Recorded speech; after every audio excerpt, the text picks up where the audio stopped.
안녕하십니까, 우짜입니다. 이번 이야기는 트럼프는 중국을 잘 모른다 입니다. 그럼 보시죠.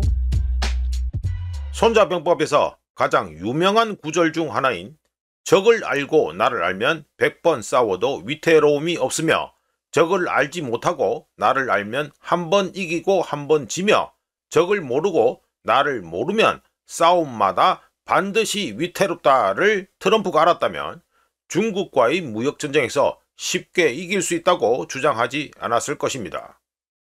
그리고 2015년 10월 30일 한국에서 시진핑을 만날 때 중국에 대한 100% 추가 관세 부과 위협을 철회해야 하는 상황에 처하지도 않았을 것입니다. 트럼프가 간과한 첫 번째 중요한 요인은 중국 역사에서는 외세에 의해 중국 지도자가 괴롭힘을 당하는 것으로 여겨지는 모습을 허용하지 않는다는 것입니다. 19세기 중반 두 차례의 아편 전쟁으로 인해 주요 무역항들의 통제권을 넘겨야 했던 백년 국치 이후 중국 지도자가 미국 대통령의 지시를 순순히 따를 것이라고 기대할 수 없었으며 중국이 외국의 요구에 굴복하기보다는 경제적 고통을 감수하는 쪽을 택할 것이라고 자연스럽게 예상할 수 있었습니다.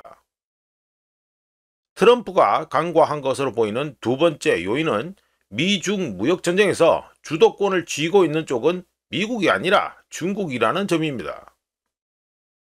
중국은 전 세계 히토류 광물의 약 60%를 생산하고 약 90%를 가공하는데 문제의 히토류 광물들은 자동차, 특히 전기차, 반도체, 국방, 항공우주, 의료 영상, 통신, 양자기술 산업에 필수적입니다. 또한 산업용 자석 생산에서도 중국은 지배적인 위치를 차지하고 있으며 중국에게는 미국과 전 세계가 칩 공급에 과도하게 의존하고 있는 대만을 봉쇄할 수 있는 능력도 갖추고 있습니다.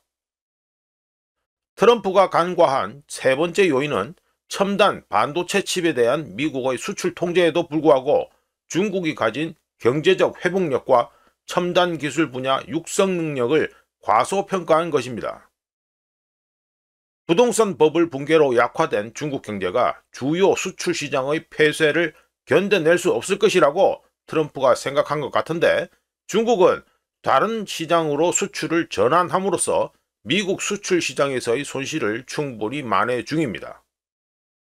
2025년 9월로 마감된 2025 미 회계연도에서 중국의 대미 수출은 마이너스 27% 감소했지만 전체 수출은 8% 증가했으며 최근 발표된 중국 GDP 수치는 중국이 2015년 올해 경제성장 목표치 5%를 달성할 수 있을 것으로 예상케 합니다.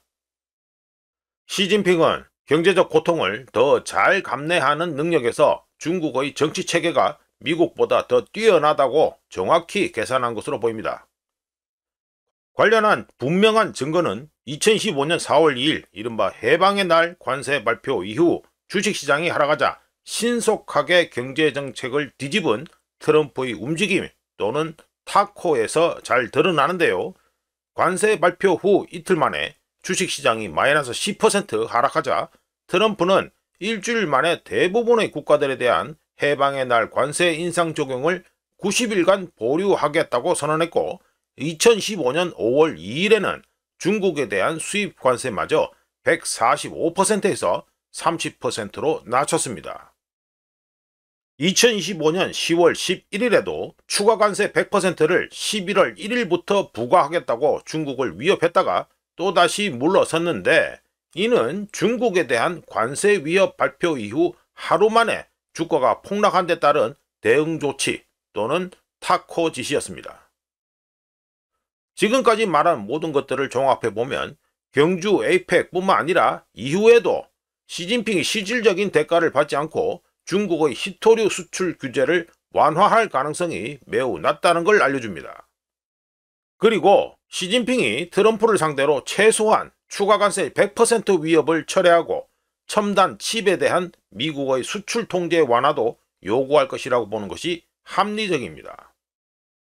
만약 시진핑의 요구가 미국 국내 정치적인 이유로 트럼프에게 어려운 요구가 된다면 미국은 중국과의 장기적인 무역 전쟁에 대비해야 합니다. 그리고 그런 장기적인 무역 전쟁은 미국 금융시장을 불안하게 만들 수 있으며 경제 회복을 어렵게 할 큰 역풍으로 작용할 수 있습니다. 이상 트럼프는 중국을 잘 모른다 이야기였습니다. 구독, 좋아요 그리고 회원가입 감사합니다. 다른 이야기로 또 찾아뵙겠습니다.